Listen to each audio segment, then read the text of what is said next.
Good morning, everybody. It's Paul from Alexandria Knife Sharpen and Laser Engraving. So it's Monday morning, and we got a bunch of work to do. I got some coasters for a real estate agent that I do work for that are going right now. I believe she's got a big open house thing coming up. I have 5 Benchmade knives to engrave for a army unit. So I'll be working on those. I think I'm going to do them on the Commarker. I've been really loving the engraving results I've been getting on knives with the Commarker. So I'll probably show you that job on the Commarker later. I'm finishing up the last of these machetes. I don't know what it was. It's like machete week for some reason. I got these that I showed the other day. And then I had some more come in. And I had this big giant kind of a Bowie knife come in that still needs to be sharpened. It was pretty oxidized. It had been in the trunk of somebody's car. The brass was all not looking too nice. I cleaned up the knife already.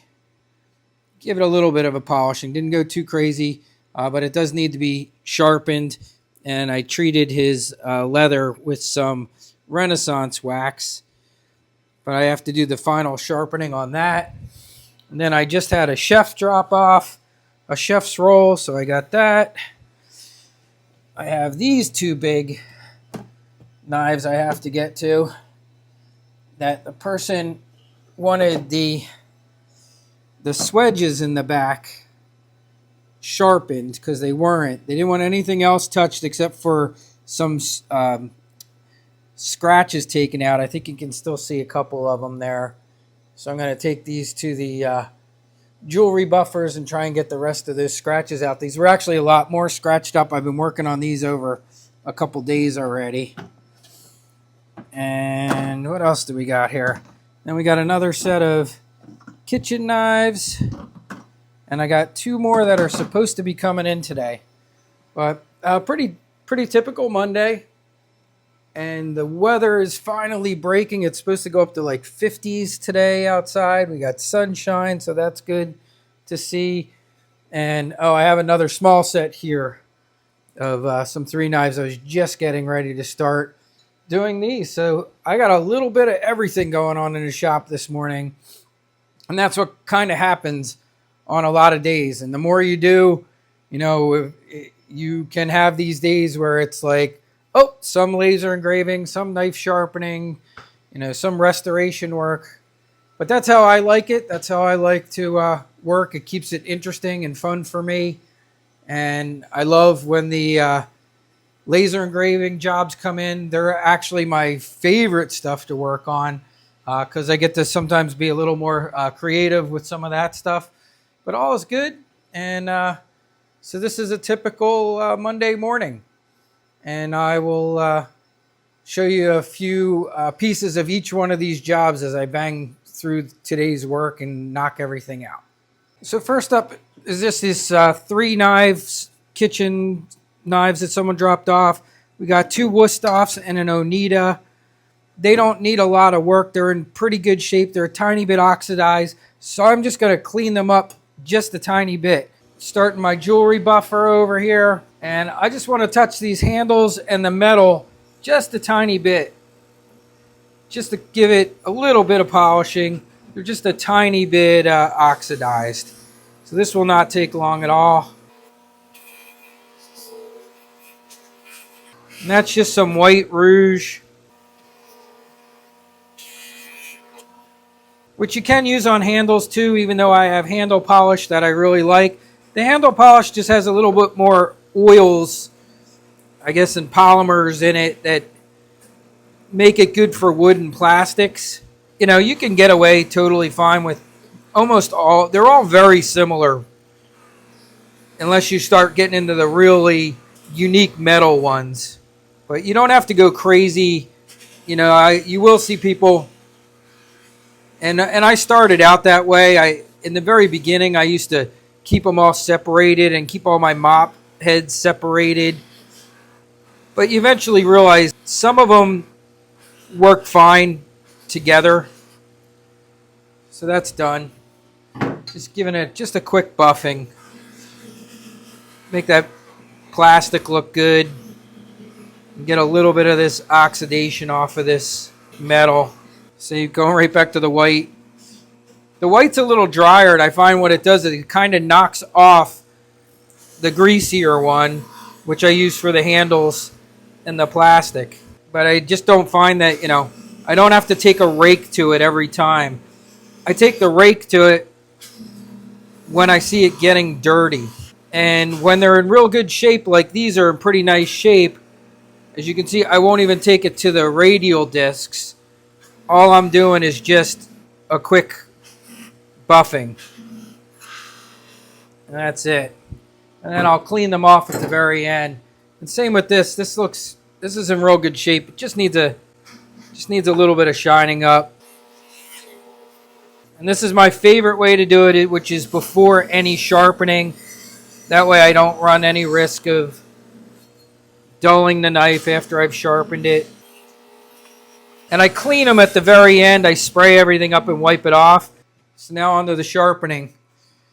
So lately I've been running my sharpeners in a kind of a different way than I have in the past. I have one set for 17 degrees, one set for 15. So I'm doing my stuff that I want to do at 15 degrees all on this. I'm doing everything I want to do at 17 degrees on this. And this has kind of been a mix mash, but this is currently set at 17. So I'm going to use this, reprofile these, and get these started. I'm noticing my tape needs to be replaced here. And I'm going to run this a little bit off.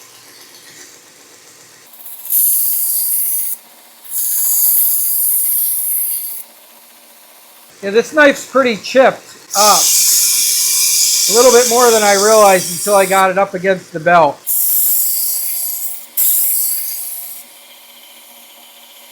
That feels good. It didn't need a whole lot.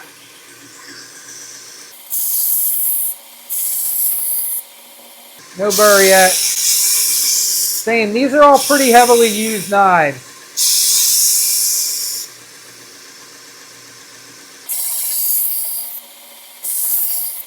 There we go. Got a burr.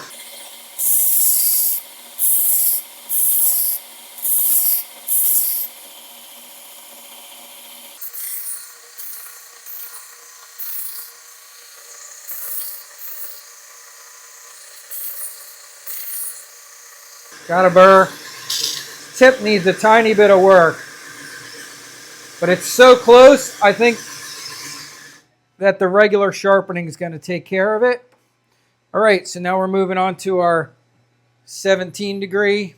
I got some new felt belts in from Cliff. I haven't tried those yellow ones yet. I have the old white ones. Same one. This is one of those knives that it helps to run it off of the angle guide a bit, because you see this angle, it's causing me to hit on my angle guide there. So I do need to just turn a little bit, but also moving the belt over is very helpful in hitting that very edge that I want to get.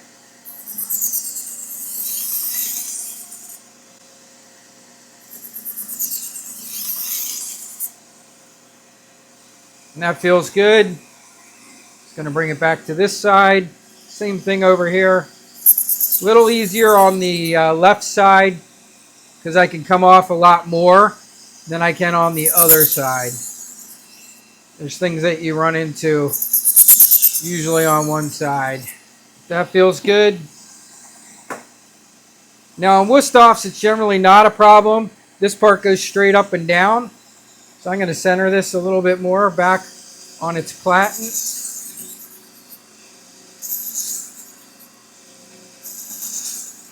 This is the one that needed a little bit of tip work.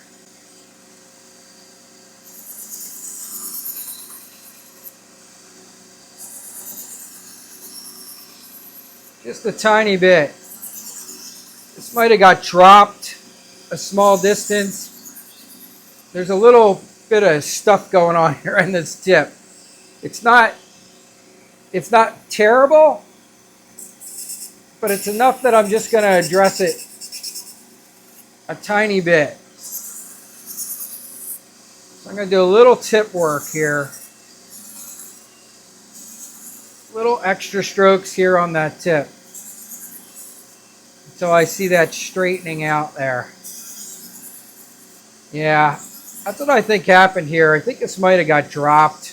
You know, not uncommon. In the kitchen, you knock one of your knives off the counter.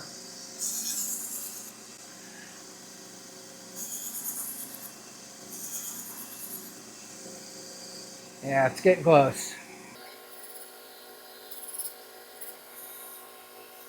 And that feels good. Done with that.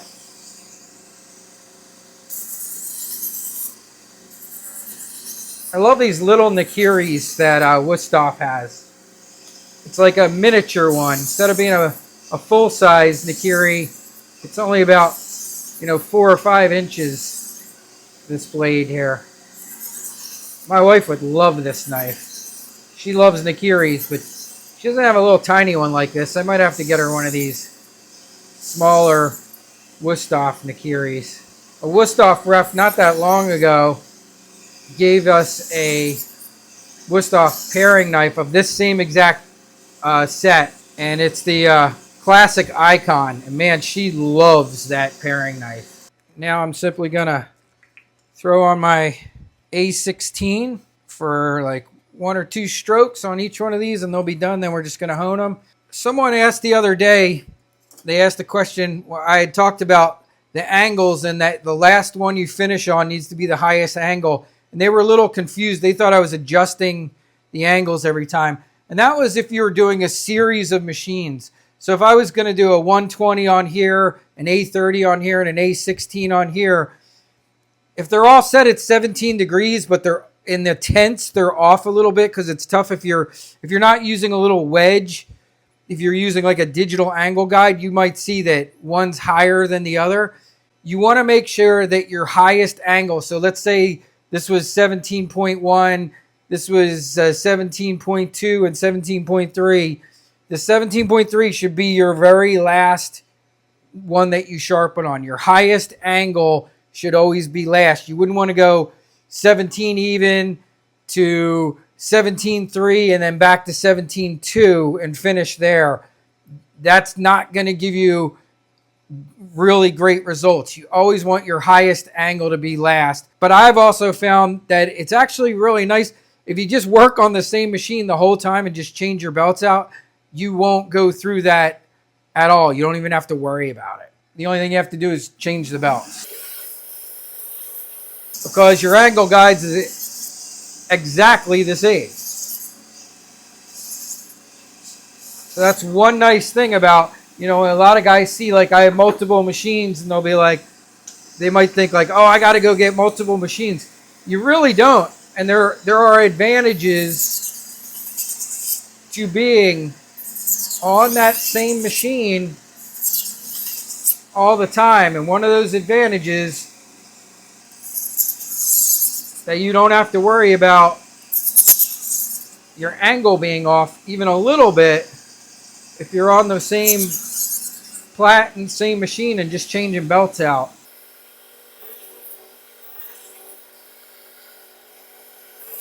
You gotta love these Wusthof icons. They're just so nice to work on. Whoever designed them, nothing gets in the way. It doesn't hit anything on your angle guide. They are truly one of my favorite knives to work on, and I'm lucky that my local hardware store is a retailer for these. So a lot of people in my area that go shopping there buy these Wusthof icons. So I get to see a lot of them, which is nice, because I like working on them, because they're just a great knife. It's such an easy kitchen knife to sharpen. So in these I've been using, I like this purple Maverick abrasive on the leather. That works great. I decided I'd go back and try a few compounds. I find it very similar to the blue one. I like the purple a little bit better, but they're both good. They do a very nice job of deburring, giving it a nice little shine, slight mirror polish to the knives that you're sharpening. Very simple to do. As you guys know, I mean, I have plenty of videos showing the multiple ways that you can strop your knife with leather. I also love my honing wheel over there, my round leather wheel. Also fantastic. Sometimes it's just a matter of what's convenient, what's closer. Whew. And I will show you the final step on these. A lot of working on my floor. I don't know why that is. I have all these tables, but that's why I have these, like, I made these little knee pads for advertising for all my gardening people. I'll show you some of these. These are really cool. I cut these with my laser. So here's a finished one. You can see I put my logo on it. And I have a lot of great gardening customers, so I thought they might appreciate those. But even I appreciate using them. So what I'll do is sometimes I just come in here, and this is where I do my final cleanup and prepping is on the floor. Probably good for me, forces me to get up and down a bunch of times a day. So for my final cleanup, this is indoor outdoor carpet I have down here. I have tons of dish towels and rags.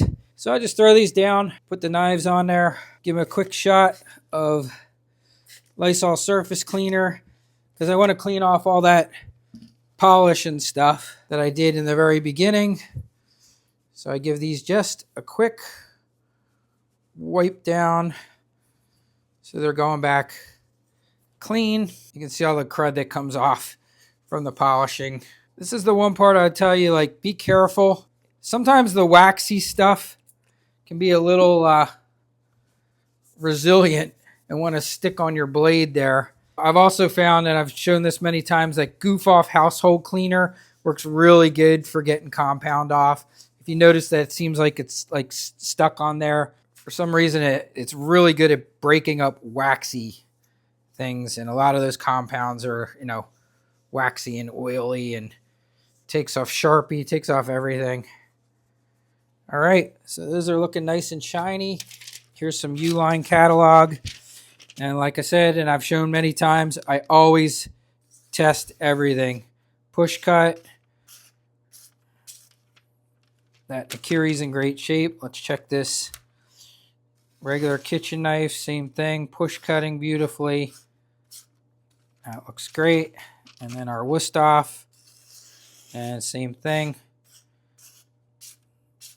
And these are ready to go back. And I just simply put them in knife sleeves.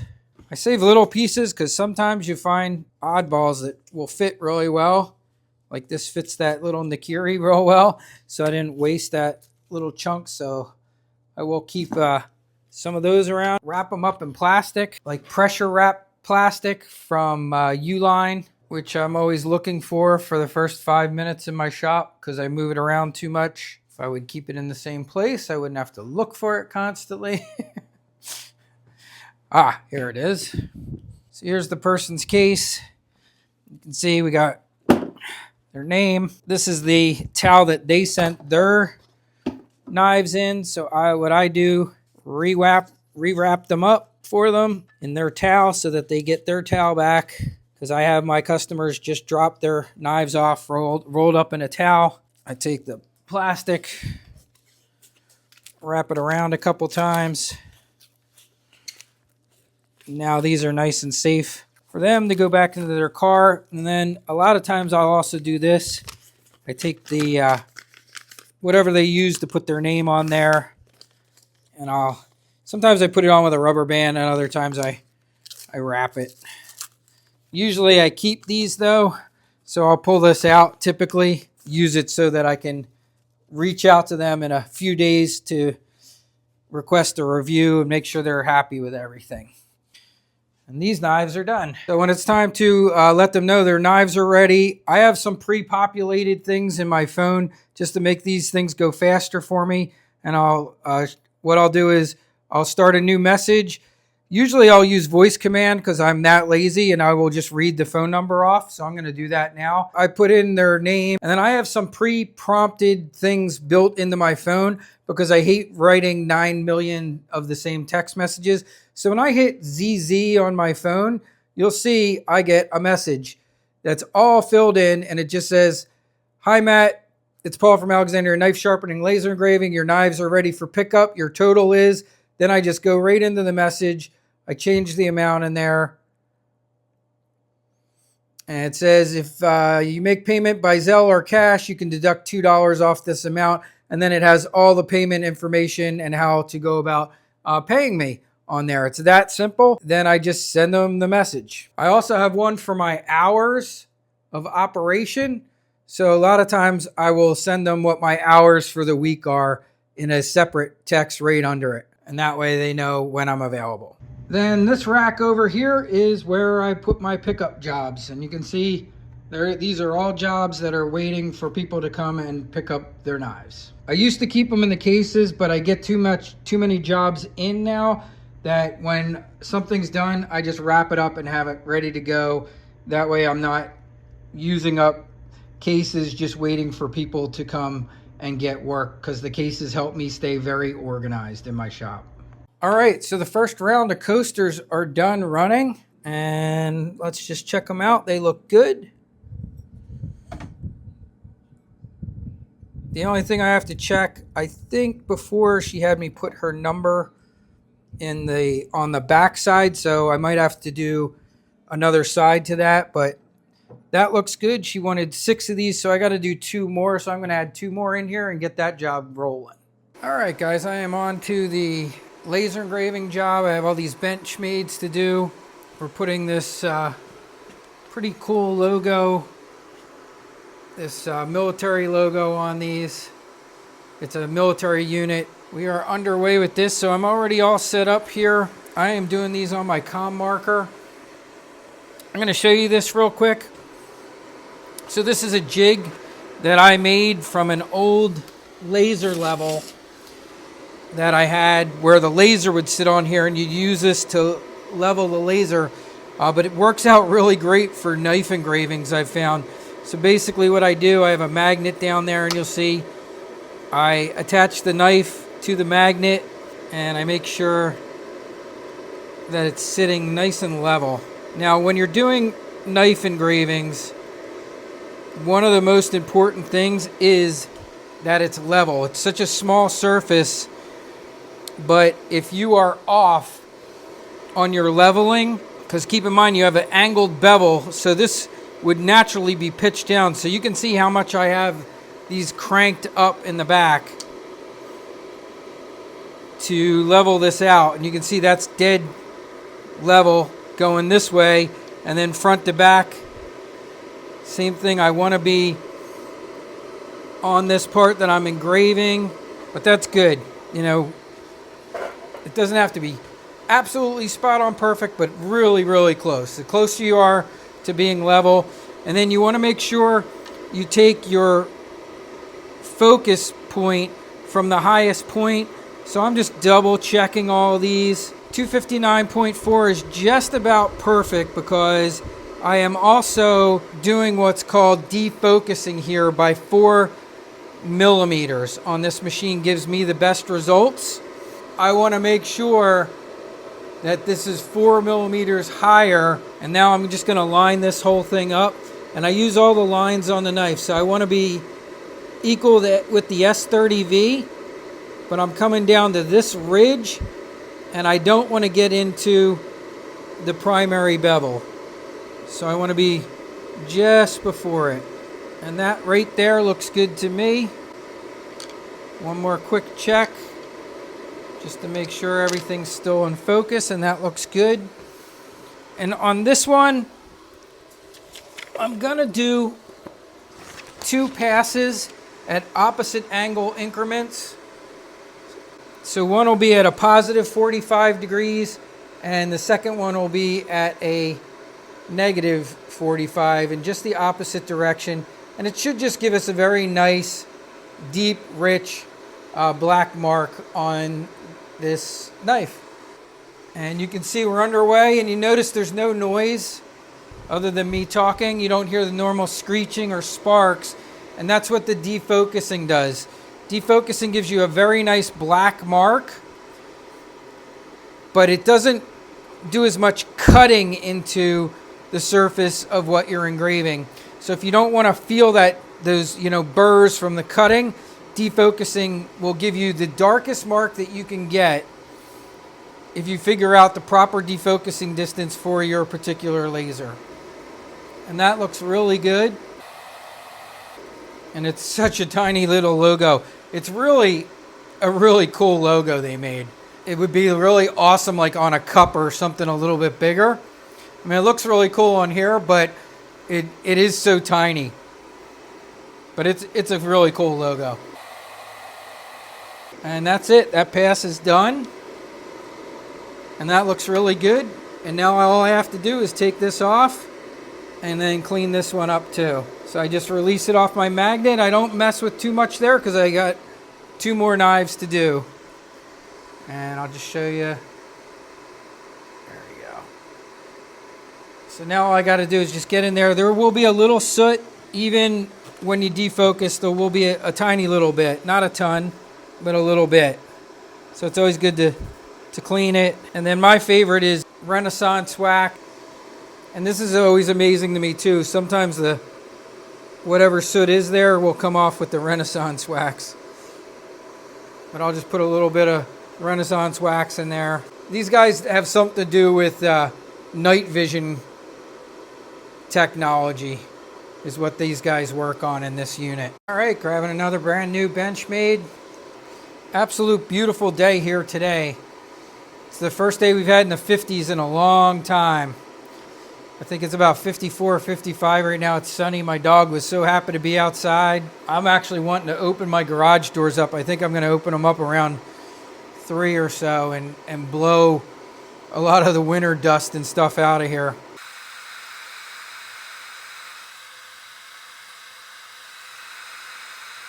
It is amazing. The precision of these lasers is just mind-blowing to me.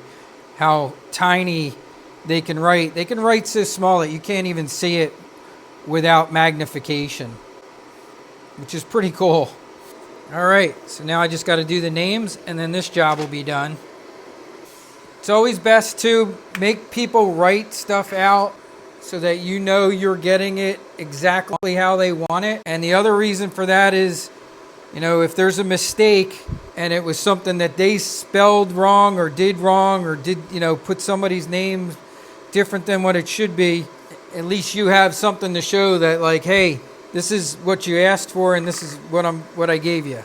I always try and get it in writing. I like to get them to draw a little, pictures. The more, when it comes to laser engraving, the more information you can get, the better. If they can give you a little diagram, some people will draw a little knife out and then put where they want the different things. You get a little bit of everything when it comes to engraving. Some people are going to want you to do a lot of it, and other people are going to come in and with a 100% concept of what they want done. So I guess I'll just finish off here showing you some of the laser jobs that came in this week. So I had the 5 knives for the Special Army unit.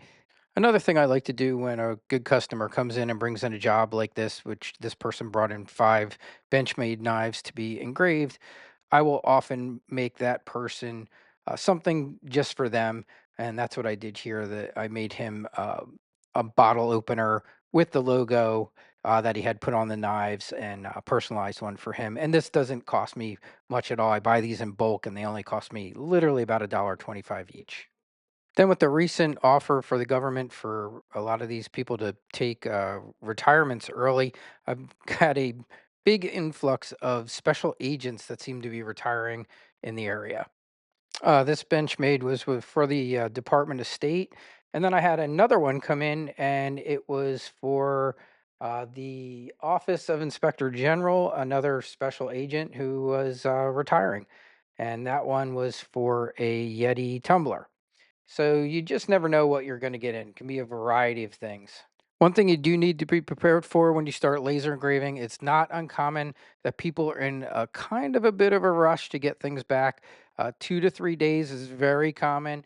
And as I've gotten better with it, it's been easier to handle these rush jobs. This last one here with the Navy ship was one for myself. This was a engraving I had been planning to do for a while of my first ship, the USS Midway. And I think that should do it for today. I won't be able to show every single job, but I don't want this video to run too long. I will put timestamps in here so everyone can jump around if you want to go directly to the laser engraving or the sharpening and take a look at those different parts. And I will put links in the description of the YouTube video as usual to the items and things that you saw in this video. Have a great day, everyone.